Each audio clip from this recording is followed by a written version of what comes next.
تو آج تو ہم جیسے کفیل صاحب کا میں استقبال کرتی ہوں تو مجھے لگتا ہے ان کا تعارف کرانے کی ضرورت نہیں ہے.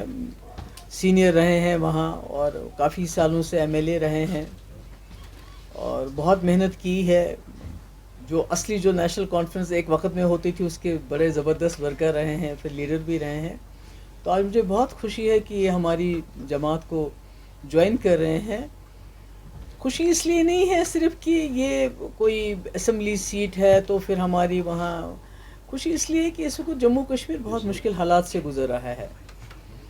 اور ایسے میں جیسا کہ آپ نے دیکھا کہ آج 5 اگست کو 6 سال ہو جائیں گے تقریباً جب جموں کشمیر کی تباہی کے، جموں کشمیر کو ٹکڑے میں بانٹا گیا، اختیارات چھینے گئے، سب کچھ. تو اس کے باوجود جو ماحول بنا ہے، گٹھن ہے، بات نہیں کر سکتے ہیں آپ، روز چھاپے، روز تکلیف. اور اب لوگوں نے بہت بڑی تعداد میں یہاں ایک سرکار کو چنا تھا یہ سوچ کے کہ شاید کچھ بدل جائے گا، کوئی تبدیلی آئے گی، کچھ چینج ہوگا.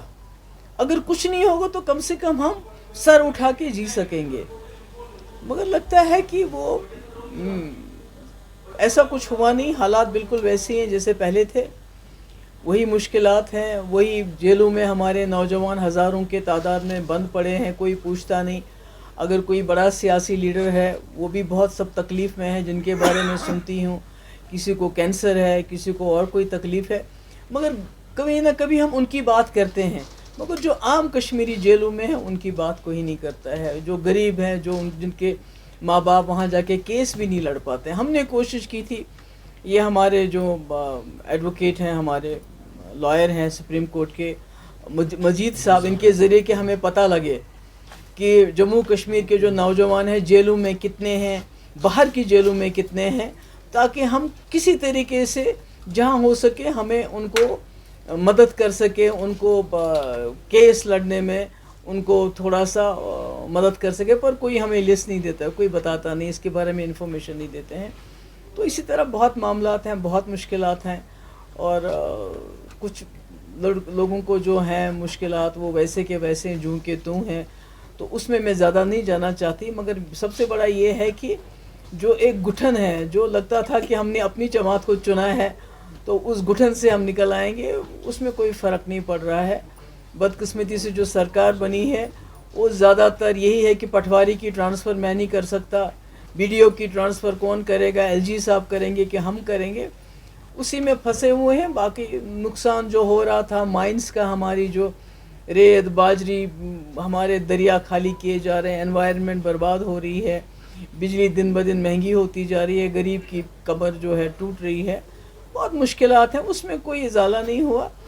اور اسی لیے میں سمجھتی ہوں کفیل صاحب جیسے پورے ذی شعور سیاستدان جو جانتے ہیں، ان کی ہماری پارٹی میں شمولیت سے جو ہمارا ایجنڈا ہے، خاص کر جو مفتی صاحب کا ویژن ہے کہ جموں کشمیر کو اس مصیبت سے باہر نکالنا ہے. آپ نے دیکھا کہ ابھی پورے ملک کی جو لیڈرشپ ہے ان کو بھی سمجھ آ گیا ہے کہ یہ جموں کشمیر اگر آپ اس کو سنبھال نہیں پاؤ گے تو پوری دنیا میں اس کا چرچا ہو جائے گا. جیسے ہو رہا ہے، جیسے ہوا، جیسے جنگ کے دہانے سے ہم لوگ واپس آئے ہیں. تو اس لیے وہ جو پرانے لیڈر تھے، چاہے جواہر لال نہرو سے لے کے باقی، وہ جو جموں کشمیر کو سنجو کے رکھتے تھے، اس قسم کی چھیڑ چھاڑ نہیں کرتے تھے. تو ان کو یہ معلوم تھا کہ جموں کشمیر بڑا سینسٹیو ایشو ہے، اس کو اگر ہم نے اندر ملک کے اندر اس کو سنبھال کے رکھنا ہے، سنجو کے رکھنا ہے، تو اس کے ساتھ ایسی کوئی چھیڑ چھاڑ نہیں ہونی چاہیے جس سے پوری دنیا میں ماحول جو ہے ایک الگ قسم کی بات ہو جائے اور دونوں ملک جنگ کے دہانے پہ پہنچ جائے. مجھے لگتا ہے، میں امید کرتی ہوں وہ یہ بات سمجھ گئے ہوں، اور اپنی جو ان کی آئرن فسٹ پالیسی ہے، جس طرح وہ انہوں نے پچھلے 6 سال سے یہاں پالیسی ایک اپنائی ہے، میں امید کرتی ہوں اس میں تبدیلی ہوگی. اور اس میں کفیل صاحب جو ہے جیسے لوگ جو ہیں، مجھے پوری امید ہے ان کے آنے سے ہماری پارٹی اور مضبوط ہوگی، نہ صرف اس علاقے میں بلکہ پورا جو ہمارا نارتھ کشمیر میں، اس میں ان کا اپنا ایک اثر رسوخ ہے. اور میں شکر گزار ہوں اپنے جو ہمارے ڈسٹرکٹ پریزیڈنٹ ہیں فردوس صاحب ہیں، ڈاکٹر عباس صاحب ہیں، جتنے بھی لوگ اس وقت لگے ہوئے تھے کہ ان کو لانا ہے، پارٹی کو مضبوط کرنا ہے، ان کی بھی میں بہت شکر گزار ہوں.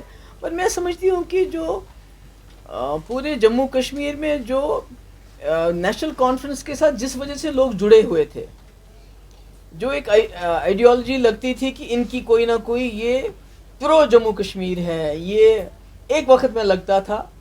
تو مجھے لگتا ہے کہیں نہ کہیں لوگوں کو سمجھ آ گئی ہے کہ یہ پرو جموں کشمیر نہیں ہے, پرو پاور ہے.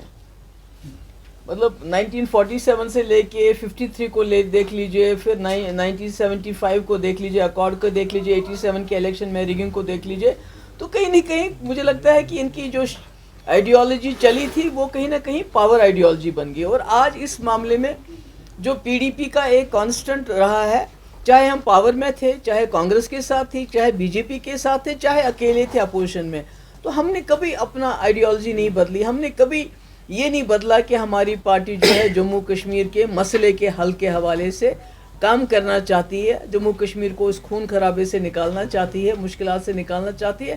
ہم کہیں سرکار میں رہ کے ایک بات اور سرکار سے باہر دوسری بات نہیں کرتے. جب میں نے بی جے پی کے ساتھ سرکار بنائی تب بھی مسئلے کشمیر کے حل کی بات کی, تب بھی دلی سے ڈیلیگیشن لایا, تب بھی لیٹر لکھا حریت والوں کو بات چیت کرو, سیز فائر کروایا, نوجوانوں کی ایف آئی آر واپس لی. یعنی کہ ہماری جو ہیلنگ ٹچ پالیسی ہے وہ کبھی نہیں بدلتی ہے, چاہے ہم اپوزیشن میں ہیں یا سرکار میں.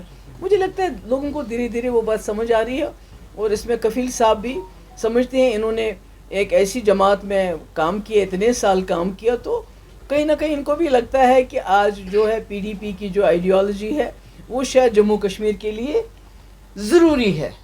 کیونکہ اگر جموں کشمیر میں پی ڈی پی بات نہیں کرے گی, کھڑا نہیں ہوگی, تو آپ یقین مانیے یہ جو نیشنل کانفرنس کبھی کبھی بات کرتی ہے وہ بات کرنا بھی بند کر دیں گے.